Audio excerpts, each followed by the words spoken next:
दोस्तों, कोई भी नौकरी करना वैसे तो आसान नहीं होता और सभी तरह के लोगों की हमें जरूरत है। लेकिन दुनिया में कुछ जॉब्स ऐसी भी हैं जो बाकी जॉब से कई ज्यादा डेंजरस हैं और इनमें छोटी मोटी चोट लगने से लेकर जान गंवाने तक का भी बहुत ज्यादा खतरा रहता है। और आज की इस वीडियो में ऐसी कुछ जॉब्स के बारे में बात करने वाले हैं। तो अगर आप भी इनके बारे में जानना चाहते हैं तो बस अंत तक बनी रहेगा हमारे साथ। लेकिन वीडियो शुरू होने से पहले अगर आप चैनल पर नए हैं या आपने अभी तक चैनल को सब्सक्राइब नहीं किया है तो चैनल को सब्सक्राइब करना और बेल आइकन दबाना ना भूलें। मेटल वर्कर्स, हमारी लिस्ट में पहला नाम है मेटल वर्कर्स का। ये लोग बहुत ही तरह के हो सकते हैं, फिर चाहे वो किसी जॉब रॉ मटेरियल में से स्टील या लोहे को एक्सट्रैक्ट करना हो या फिर इन मेटल से हैवी इक्विपमेंट्स बनाने का काम। इस इंडस्ट्री में काफी सारे खतरे रहते हैं। अगर आप किसी फैक्ट्री में काम कर रहे हैं तो हमेशा आपको ये डर रहेगा कि कभी कोई क्रेन अगर मेटल बार्स को गलती से छोड़ दे तो वो आपके ऊपर गिर सकते हैं। सिर्फ इतना ही नहीं, अगर आपका काम इस मेटल से इक्विपमेंट बनाने का है तो आपको इन्हें ड्रिल भी करना पड़ेगा, जिससे कई सारे छोटे छोटे मेटल पार्टिकल्स हो सकते हैं आपकी आंख या शरीर के किसी और हिस्से को डैमेज कर दें। अगर आप पूरी तरह से वैक्सीनेटेड नहीं है तो इन मेटल्स के चुभने के कारण हो सकता है आपको कोई इन्फेक्शन हो जाए और सही इलाज ना मिलने पर यह किसी की भी जान ले सकता है। इसीलिए मेटल वर्क को दुनिया की सबसे खतरनाक जॉब्स में से एक माना जाता है और आंकड़ों की माने तो इस इंडस्ट्री में काम कर रहे 100 में से 23.6 लोगों को कोई बड़ी और खतरनाक चोट आने की संभावना हमेशा बनी रहती है। माइनिंग, जैसे कि मेटल वर्क से खतरा है वैसे ही माइनिंग से भी बहुत से खतरे हैं। माइनिंग में आपको गहरी और संकरी सुरंगों में जाना पड़ता है। वहां पर ऑक्सीजन लेवल पहले से ही बहुत लो होता है और यहाँ पर आपके ब्रेन को अगर सही मात्रा में ऑक्सीजन ना मिले तो आप बेहोश भी हो सकते हैं। इसके अलावा माइनिंग इंडस्ट्री में ज्यादातर बाहुबलियों और लालची कंपनीज का राज चलता है, जिस वजह से यहाँ पर वर्कर्स को 12 से 14 घंटे तक काम करवाया जाता है। इनका काम उनके शरीर को ना सिर्फ धीरे धीरे कमजोर कर देता है पर साथ ही जमीन के इतने नीचे रहने के कारण यहाँ पर मौजूद कोयले और बाकी पदार्थ उनके फेफड़ों में भी जमा होने लगते हैं, जो लंग कैंसर या लंग फेलियर जैसी बीमारियां भी पैदा करते हैं। अगर बारिश के दिनों में माइनिंग की जाए तो यह खतरा भी रहता है कि माइन में पानी भर सकता है और फिर माइन कोलैप्स भी कर सकती है, जिससे सभी वर्कर्स अंदर ही दब सकते हैं और ऐसे कई केस आज तक हम देख चुके हैं।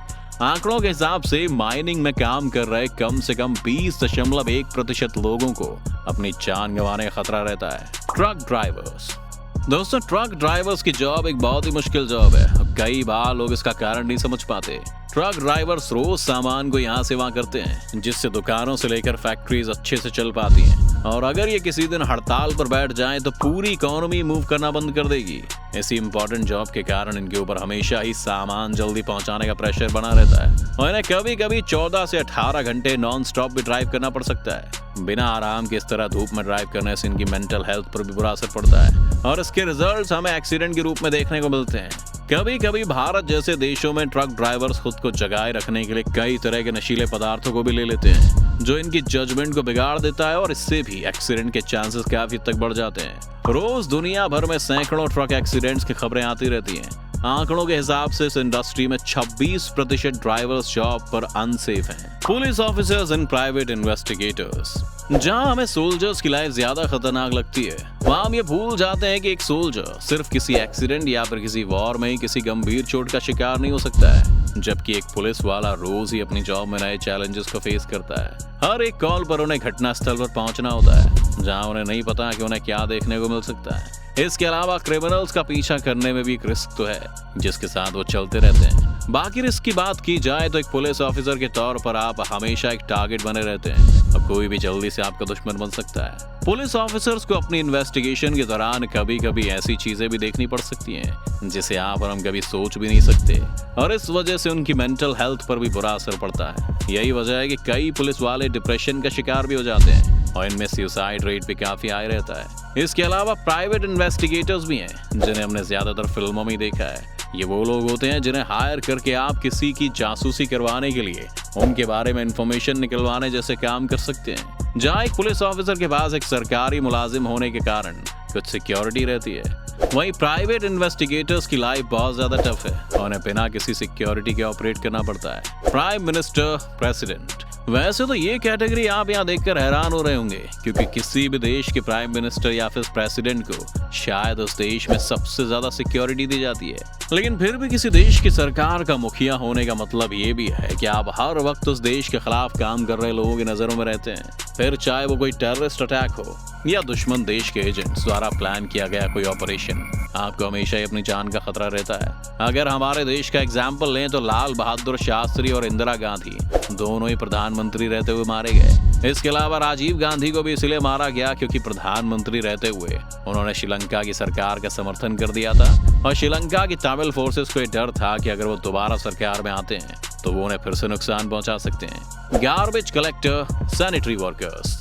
दुनिया के सभी देशों में एक रिसाइकलिंग इंडस्ट्री है जहां कई सारे गार्बेज कलेक्टर्स काम करते हैं। ये लोग दुनिया भर की लैंडफिल्स और बाकी जगहों से ऐसी चीजें छांट के लाते हैं जो रिसाइकल की जा सके। भारत में भी आपने ऐसे लोगों को देखा होगा जो गली गली जाकर प्लास्टिक इकट्ठा करने का काम करते हैं। ऐसे लोगों के पास कोई भी सेफ्टी इक्विपमेंट नहीं होता और कई सारा प्लास्टिक टॉक्सिक हो सकता है। सिर्फ इतना ही नहीं, अगर इस प्लास्टिक को कहीं जलाया गया और वो पास ही में या फिर वो दिन में ज्यादातर प्लास्टिक से एक्सपोज्ड ही रहते हैं तो उसका असर उसके लंग्स पे भी देखा जा सकता है। उन्हें भी कई तरह की लंग डिसीजेज हो सकती है। सारा दिन गंदे माहौल में काम करने के कारण ये लोग कई तरह के बैक्टीरियाज और वायरसेस से भी एक्सपोज रहते हैं जो इन्हें काफी तरह की जानलेवा बीमारियां भी दे सकते हैं। इसके बाद हम आते हैं उन लोगों पर जिन्हें सीवर में उतर कर उन्हें साफ करना पड़ता है। हालांकि हमारे देश में अब ज्यादा से ज्यादा मशीनें इन लोगों को रिप्लेस कर रही हैं, लेकिन आज भी कुछ लोग हैं जो अपनी रोजी रोटी कमाने के लिए सीवर में उतरने पर मजबूर हैं और इन्हें भी हमेशा ही अपनी जान का खतरा रहता है। Fire fighters. जहां भी आग की बात होगी वहां पर खतरा तो अपने आप ही बढ़ जाएगा और जब आपका काम ही इस तरह की आग बुझाने का हो तो आप इमेजिन कर ही सकते हैं कि खतरा किस लेवल का हो सकता है। इन लोगों को सिर्फ आग से ही खतरा नहीं है बल्कि कभी कभी इन्हें लोगों को बचाने के लिए बिल्डिंग्स के अंदर घुसना पड़ता है जहां इनके ऊपर बिल्डिंग्स का मलबा आकर गिर सकता है। इसके अलावा अगर ये ऊपर की मंजिल में फंसे किसी शख्स को बचा रहे हैं तो इन्हें भी गिरने का डर ही रहता है। आग से ज्यादा देर एक्सपोज रहने से उसका धुआं भी फेफड़ों को बुरी तरह से डैमेज करता है और इससे आपको कई सारी लंग डिसीजेस के साथ साथ कैंसर और स्किन डिसीजेस भी हो सकती हैं। Under water welding. जैसा कि हम सभी जानते हैं कि हम सिर्फ जमीन के ऊपर ही नहीं बल्कि समुंदर के नीचे भी अब कंस्ट्रक्शन करते हैं, फिर चाहे वो इंटरनेट के लिए केबल्स डालना हो या फिर कुछ और। ऐसे ही यहाँ पर इलेक्ट्रिकल वेल्डिंग की जरूरत पड़ती है। आप जब पानी को इलेक्ट्रिसिटी के साथ मिला देते हैं तो एक जबरदस्त कॉम्बिनेशन बनता है जो कई तरह की खतरनाक सिचुएशंस पैदा कर सकता है। इसके अलावा जो लोग बाकी कामों के लिए भी समुद्र के नीचे बहुत गहराई में जाते हैं उन्हें भी किसी इक्विपमेंट के फेल हो जाने पर अपनी जान गंवाने का खतरा रहता ही है। तो ये थी दुनिया की कुछ सबसे मुश्किल जॉब्स और हमें उम्मीद है कि इस वीडियो को देखने के बाद आप भी अब इन लोगों को अपनी लाइफ में ज्यादा अप्रिशिएट कर पाएंगे क्योंकि ये लोग रोज सिर्फ हमारे लिए अपनी जान को खतरे में डाल रहे हैं और हमारी जिंदगी को बेहतर बना रहे हैं। कुछ जॉब्स को हमने समय की कमी के कारण छोड़ दिया है, तो अगर आप भी चाहते हैं कि हम इस वीडियो का पार्ट 2 बनाएं तो हमें कमेंट सेक्शन में लिखकर जरूर बताइएगा। उम्मीद है आपको आज की वीडियो से काफी कुछ नया सीखने को मिला होगा। अगर आपको वीडियो पसंद आए तो वीडियो को लाइक करें और अगर आप इस चैनल पर नए हैं तो जाने से पहले चैनल को सब्सक्राइब करना भी ना भूलें।